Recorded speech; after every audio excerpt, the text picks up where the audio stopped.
أعوذ بالله من الشيطان الرجيم بسم الله الرحمن الرحيم السلام عليكم ورحمة الله وبركاته. Baganda bange mwenna ab'ebitiibwa, nsaba munzikize tutunulireko ekiyitibwa Zakatul fitr. Kyeki tumuwaayo ddi, baani abamufuna, mufuna bulungi n'ebirala. Twagamba nti Zakatul fitr gwe gw'omusolo gw'eddiini, mufuna bulungi ogutukuza ekisiibo kyo Katonda n'abeera ng'akyanukula era nga tuguwaayo ng'omwezi gwa Ramadan guweddeko eri abeetaavu. Ne tugamba n'okugamba nti tulina emiteeko gya zaka.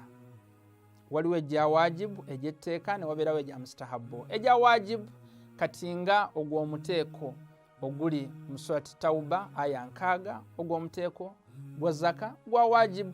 Ne tubeera n'emiteeko emirala, charity, okuyambako banno, ofuna bulungi sadaka zino okuwaako munno osanze omwavu, ofuna bulungi n'obeera ng'okola ki, omuyamba. Egyo gya mustahabbu. Kati nga we tulaba empeta Imaamu Ali alayhi salatu wassalaamu gyawa omwetaavu masikini nga zze ng'ali mu kusaala, gwetwala mu surati Al-Maida aya 5:5. Ne tugamba nti emigaso nfanfe egiri mu zino zaka eza wajibu ez'etteeka ne zino sadaka zituyambako ne bannaffe tubasanze ne tubawaayo omutwalo 15,000 bwe tutyo okubeera nga bava mu buzibu. Emigaso nfanfe. Imaamu Jaafar Sadiq alayhi salatu wassalam, imaamu w'abashia ithna ashara abagoberera enju ya Nabi Muhammad sallallahu alayhi wa alihi wasallama, imaamu ow'omukaaga, agamba mu kitabo Bihal Anwar, hadisi emanyikiddwa ne mu baganda baffe abasunni, agamba nti Nabi Muhammad sallallahu alayhi wa alihi wasallama agamba nti hasinu amwalakum bizakat, tubeerenga ofuna bulungi tukuuma maali yaffe, tubeerenga tukuuma maali yaffe nga tuwaayo sadaka, nga tuwaayo charity. N'olwekyo yo point nkulu, oyagala bizinensi yebeerenga ekula, waayo sadaka, yambako banno abatalina. Katonda agenda kubeera nga akola ki, nga boostinga business eno okubeera nga ekula. Imaamu Ali alayhi salatu wassalam naye agamba ku sadaka mu kitabo ekiyitibwa Bihal Anwar volume 7:8 page 68 hadisi 13, agamba nti Nabi Muhammad sallallahu alayhi wa alihi wasallam, Imaamu Ali reporting hadisi, agamba nti yagamba istanzilu rizqa bisadaka, istanzilu rizqa bisadaka, tubeerenga tukita attracting, tubeerenga tusembeza ofuna bulungi riziki nga tuwaayo sadaka. N'olwekyo point nkulu tukiraba te ku muzzukulu wa Nabi Imaamu al-Hussein, omukulembeze w'ejjana, tabeera n'amasaati abiri, abeera n'essaati emu ng'emu nga endala agiwa beetaavu. N'olwekyo tubeerenga tufuna ekyokuyiga muganda wange ow'ekitiibwa naddala okuva ku bantu ba Al-Bayt, kuba Katonda yabafuula okubagana okubagoberera eri abasiraamu bonna abakkiriza bonna nga teeka, nga wetwala mu surati Shura aya 2:3, muganda wange ow'ekitiibwa. Era Imaamu Jaafar Sadiq alayhi salatu wassalaamu agamba mu kitabo Kanzul Umar hadisi 1:982, agamba nti Nabi Muhammad sallallahu alayhi wa alihi wasallam yagamba, Imaamu Jaafar Sadiq muzzukulu wa Nabi, imaamu w'abashia ithna ashara, agamba nti as-sadaqatun tamna us-sab'in naw'an min anwa'il bala, agamba nti sadaka, buli waayo sadaka okuyamba ku banno ofuna bulungi egoba ebibi, ofuna bulungi 7, nga ekibi ekikyasinza okubeera nga kitono kwe kubeera nga ofa nga togudde eddalu, oba okubeera nga tolwala bigenge. Gye gimu ku migaso gya sadaka. Quran Surat At-Tagabun aya 17, Katonda agamba nti wowa munno ofuna bulungi, agamba nti anampa karudhul hasana. Kiba kitegeeza nti wowe ekitonde kya Allahu subhanahu wa ta'ala n'okiyamba, oyambye Allah because Allah yakinako obuvunaanyizibwa. Naye gwe mukulaba tusobola okuyamba Allah? Allahu ganiyu, Allah yesenkagale w'abagagga.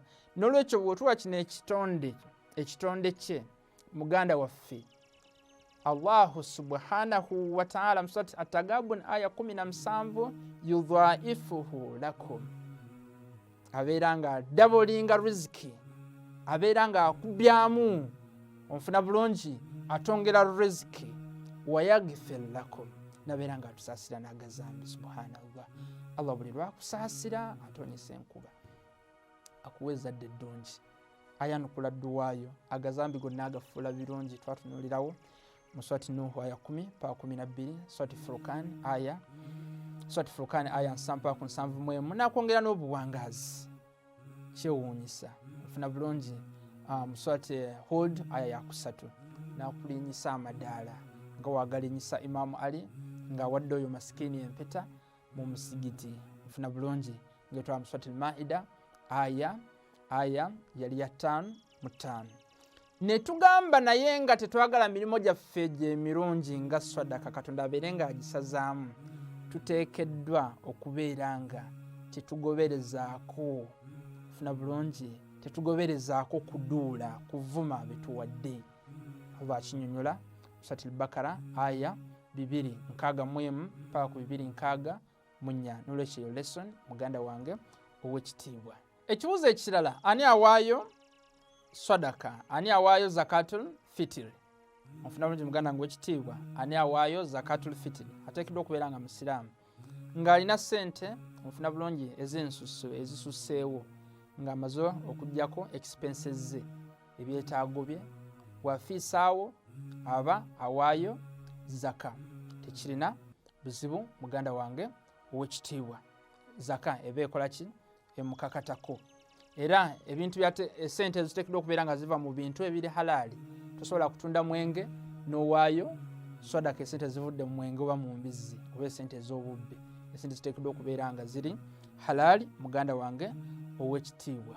Ezaka tugiwaayo ddi muganda wange ow'ekitiibwa nga bamaze okulangirira nti enkya iddi omwezi gulabise. N'olwekyo akawungeezi ako nga bamaze okulangirira nti omwezi gwa Ramadhan guweddeko enkya iddi enkya lumu Shawwal we tutandikira okuwaayo sadaka zaffe zaka zaffe paka ku budde bwa dhuhuri ku lunaku lwa iddi eri oyo atasobodde kuwaayo nga obudde bwe tebunaba kutuuka. Ekigero kye tuwaayo zaka kiteekeddwa okubeera nga kyenkana ki kiro 3 ze tuwaayo ez'emmere ekozesebwa mu kitundu. Ofuna bulungi bannaffe abeere nga nabo basanyukako. Ofuna bulungi omuceere kiro 3 oba emmere endala ekozesebwa mu kitundu ekyo muganda wange ow'ekitiibwa ziteekeddwa okubeera nga tuwaayo. Kiba kirungi muno n'omuwa ssente yennyini n'agenda ne yeegulira kyayagala kuba sometimes oyinza okumuwa ssente ng'ebimu sometimes oyinza okumuwa emmere ng'ate emmere agirina nga yandyetaaza okubeera ng'agula ekintu ekirala. Baani abafuna zaka? Baani abafuna zaka? Katonda yabanyonya mu surati Tauba aya 6. Bismillahirrahmanirrahim. Baani abawaayo zakatul fitr? Mu surati Tauba aya 6 Katonda yabanyonyola muganda wange ow'ekitiibwa. Innama sadaqatu lilfuqara'i, mazima sadaka yabo abaavu wali masakin ne ba maskin. Ofuna bulungi muganda wange. Wala ng'amirina alaiha, naabo abakola ki? Abasolooza. Abakola ki? Abasolooza. Naabo ab'emitima nga minafu nga wetuba tetubawadde basobola okuva mu ddiini nga tetubawadde buyambi basobola okubeera nga bava mu ddiini because emitima minafu. Naabo nga ab'okujja mu buwambe tubawa zaka. Naabo abali mu mabanja tusobola tubawa zaka babeere nga bava mu mabanja. Naabo abali mu kkubo lya Allah subhanahu wa ta'ala. Naabo abatambudde naye nga tebalina transport abazzaayo tubawa sadaka zaka. Ofuna bulungi tubawa zaka wano nga mu surati Tauba aya 6 weegamba muganda wange ow'ekitiibwa. Kati ate obeera n'omugenyi. Omugenyi ono wabanga yatusse ewuwo ku budde ng'enkya Idi Fitri. Ofuna bulungi enjuba neegwa ng'ali wuwo. Omugenyi ono enjuba neegwa ng'ali wuwo ng'enkya Idi, omuweera zaka muganda wange ow'ekitiibwa. Kati ate oyinza okumbuuza nti ate omugenyi ono wemba saamuyise muweera zaka obudde obwo nga bumusanzeeyo? Omuweera zaka. Naye omugenyi ono wabanga azze ng'enjuba emaze okugwa ng'enkya Idi yennyini yeeweera ki? zaka muganda wange ow'ekitiibwa. Abazadde bo, abaana bo obaweera zaka. Ate wembeera n'abaana abakristaayo oba abantu abakristaayo nga nze abalinako obuvunaanyizibwa, mbaweera zaka oba sibaweera? Obaweera zaka muganda wange ow'ekitiibwa.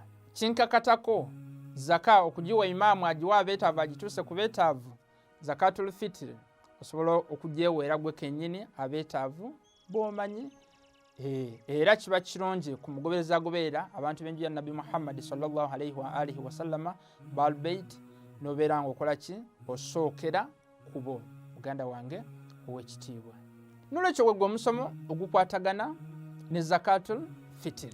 Nsaba Allah subhanahu wa ta'ala ow'ekitiibwa ateeke mu bantu abafumiitiriza eddiini ye, abadduukirira banaffe abalala okubeera nga tubayamba, ateeke mu bantu abagenda okuwolerezebwa Nabi Muhammad n'abantu b'enju ye, akkirize emirimu gyaffe. Wassalamu alaikum warahmatullahi wabarakatuhu.